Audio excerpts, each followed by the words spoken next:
everyone. Today we are going to draw an angle of 120 degree with the help of a scale and a compass. Let's begin.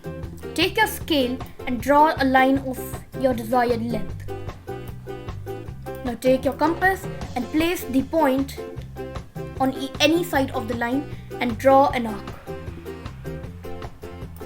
Don't forget to take the same radius and place the point on the point of intersection and draw another arc. Placing your compass here, you're supposed to draw another arc. And now, you are supposed to take your scale.